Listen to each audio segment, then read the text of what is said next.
হাতে হাত করা, চোখ থেকে গড়িয়ে পড়ছে অশ্রু, বুকে অদৃশ্য গভীর ক্ষত নিয়ে বোনকে শেষ দেখা দেখতে এসেছেন এক ভাই। সুনামগঞ্জে ঘটে যাওয়া হৃদয় বিদারক এই দৃশ্য সামাজিক যোগাযোগ মাধ্যমে ব্যাপক ঝড় তুলেছে।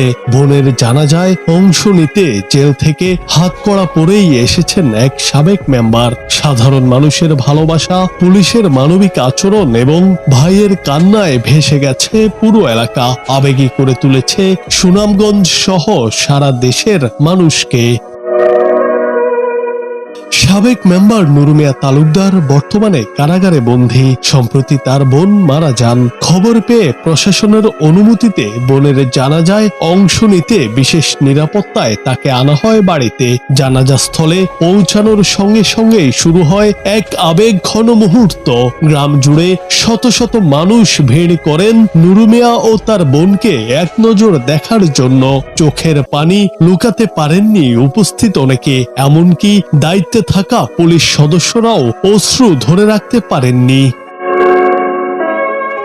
স্থানীয়দের অনেকে জানান, নুরু মিয়া ছিলেন এলাকার অত্যন্ত জনপ্রিয় নেতা। মানুষের সুখ দুঃখে পাশে থাকতেন সব সময়। তাই তার এমন অবস্থায়ও এলাকাবাসীর সহানুভূতি ও ভালোবাসা পাচ্ছেন।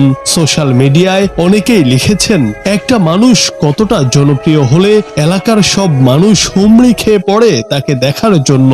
দোয়া করি আল্লাহ যেন আপনার বোনকে জান্নাত নসিব করেন, এই আধার কেটে যাবে। আবার কেউ লিখেছেন, জানি না তিনি কে, কিন্তু এমন পরিস্থিতি সত্যি বুকে লাগার মতো।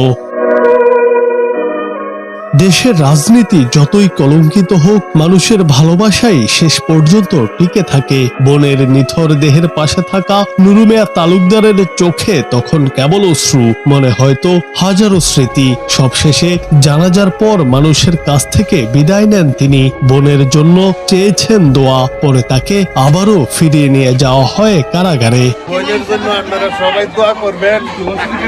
এখানে অনেক মা বোন আছে, আমার বোনে অনেক লোক চলছে। যদি আমার বোন কারোর সাথে থাকে, আল্লাহর রাস্তায় আমি ক্ষমা চাই, সবাই ক্ষমা করেন আমার বোনের লাগি, আর আমার লাগি দোয়া করেন, আল্লাহ সবাই মুক্ত করেন। সময়ের স্রোতে হয়তো নুরু মিয়াও একদিন চলে যাবেন, তবে এই দিনের দৃশ্য সুনামগঞ্জবাসীর হৃদয়ে চিরস্থায়ী হয়ে থাকবে। জুনায়েদ আহমেদ, বাংলা টিভি।